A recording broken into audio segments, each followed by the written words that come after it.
In a small college town in upstate New York, two brilliant science students, Alex and Ryan, were known for their relentless pursuit of knowledge. They were inseparable friends who shared an unshakable belief that everything could be explained by logic and reason. There was no room for superstition or supernatural nonsense in their world. But all of that changed when they took on the most ambitious project of their lives. It was October, just weeks before the biggest science exhibition of the year, a prestigious event where universities from across the country competed for recognition and funding. Their professor had entrusted them with creating something groundbreaking, a machine to visualize human memories. The idea was revolutionary, but it came with immense pressure. Winning this competition would secure not only their futures, but also put their university on the map. Alex and Ryan threw themselves into the work, spending countless sleepless nights in their dimly lit lab. The machine consisted of electrodes connected to a neural interface, which translated brainwaves into holographic projections of stored memories. It was cutting-edge technology, but progress was slow. As the deadline loomed closer, frustration mounted. One night, as rain lashed against the windows and thunder rolled overhead, they hit another dead end. Frustrated, Alex slammed his fist on the table. "This isn't working. We've tried every possible configuration." Ryan sighed, rubbing his temples.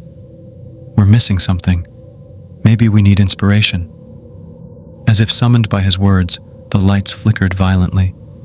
Both men froze, staring at each other.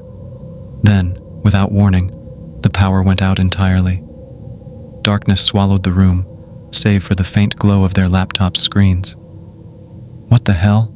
Alex muttered, reaching for his phone to use its flashlight app. Just as he turned it on, a cold breeze swept through the lab, though all the windows were closed. A chill ran down their spines. "Did you feel that?" Ryan whispered.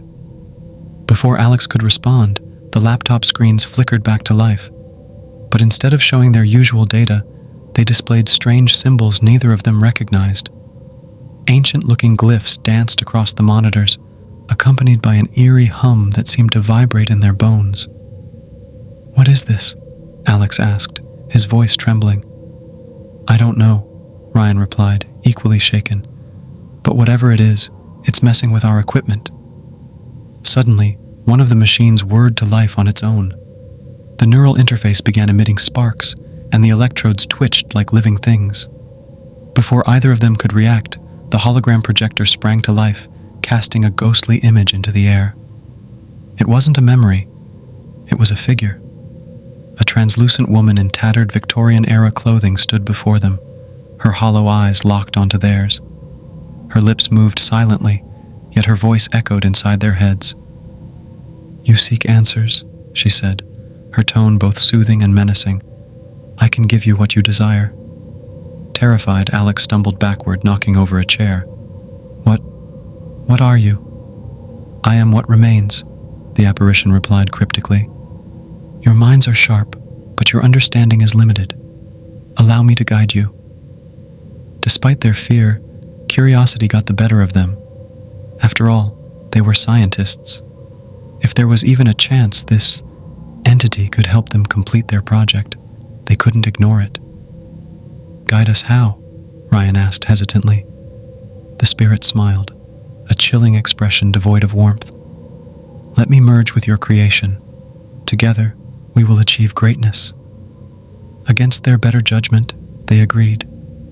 Desperation clouded their reasoning, and the promise of success blinded them to the danger lurking beneath the surface.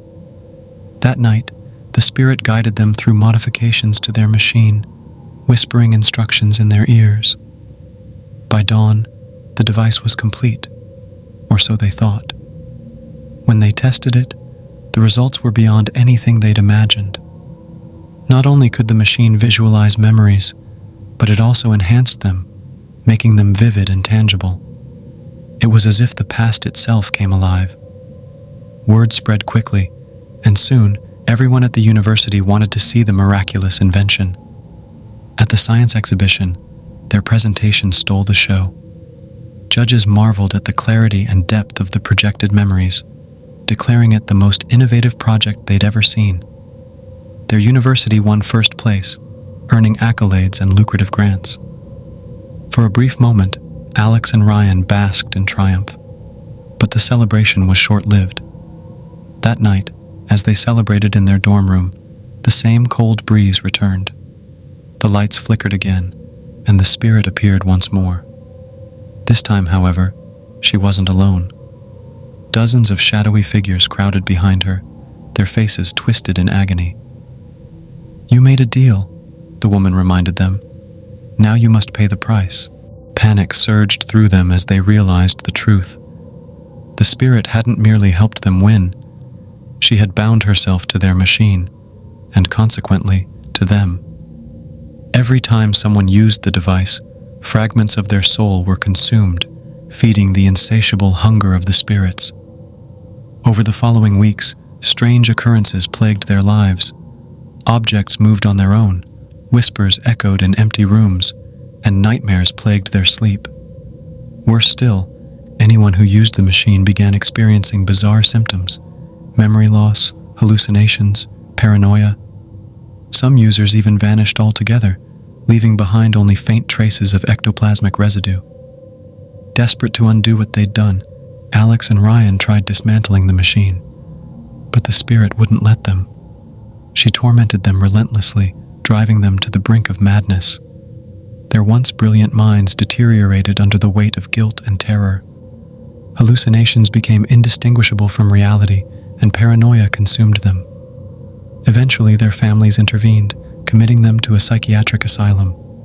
There, they spent their days muttering about ghosts and machines, their brilliance reduced to fragmented ramblings. Visitors often heard them pleading with unseen forces, begging for forgiveness. Ironically, the very thing they had denied, the existence of the supernatural, had destroyed them. In their quest for scientific glory, they had opened a door they couldn't close, unleashing horrors they couldn't comprehend.